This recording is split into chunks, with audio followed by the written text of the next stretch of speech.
ইন্ডিয়ার একটা বাইক হয় 1 লক্ষ টাকা, তাইলে আমাদের বাংলাদেশে আস্তে আস্তে ওটা 2,52,হাজার টাকা পড়ে যায়। 1,52,হাজার টাকা কিন্তু একটা এক্সট্রা ট্যাক্স লাগে।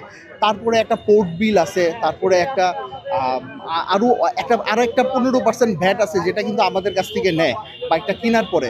তারপরে আবার যারা বাইকটা বিক্রি করতেছে, যেসব কোম্পানি, সেসব কোম্পানি 30-40 হাজার টাকা লাভ করবে না, তারাও কিন্তু লাভ করতেছে। এই টোটাল অ্যামাউন্ট অফ টাকাটা কিন্তু আমাদের কাছ থেকেই নিচ্ছে তারা। হ্যাঁ, দেখা গেছে একটা 1 লক্ষ টাকা দামের বাইক আমাকে কিনতে হচ্ছে 3,20,000 3,30,000 টাকা দিয়ে। তারপরে রোডে নামাতে হলে বিআরটি এর একটা পারমিশন লাগে, বিআরটি এর কাগজপত্র করতে হয়। ওইটার ক্ষেত্রেও কিন্তু আমাদের 10 বছরের জন্য যদি কাগজপত্র করি, তাহলে 25,000 থেকে 26,000 টাকা লেগে যায়। তো একটা ছোট্ট বাহনে যদি এত কিছু দেন আপনারা, মানে সরকার যদি আরোপ করে এত কিছু, তাহলে আমার কাছে মনে হয় এটা আসলে জুলুমই হয়ে যাচ্ছে বাইকারদের ক্ষেত্রে। কারণ বাইক এখন কিন্তু কোনো বিলাসী পণ্য না, শখে বসে কেউ ইউজ করে না, বাইক ইউজ করে প্রয়োজনের তাগিদে।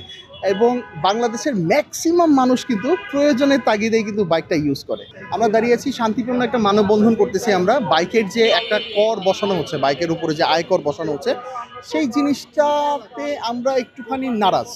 বাইকাররা, ম্যাস অ্যামাউন্ট অফ বাইকাররা একটু নারাজ, অথবা বুঝতে পারতেছে না এই আয়করের সিস্টেমটা কি। এর জন্য মনে হয় আমাদের মধ্যে একটা দ্বিধাদ্বন্দ্ব সৃষ্টি হচ্ছে, এবং বাইকাররা এই করটা দিতে চাচ্ছে না। এর জন্য আমি দাঁড়িয়েছি।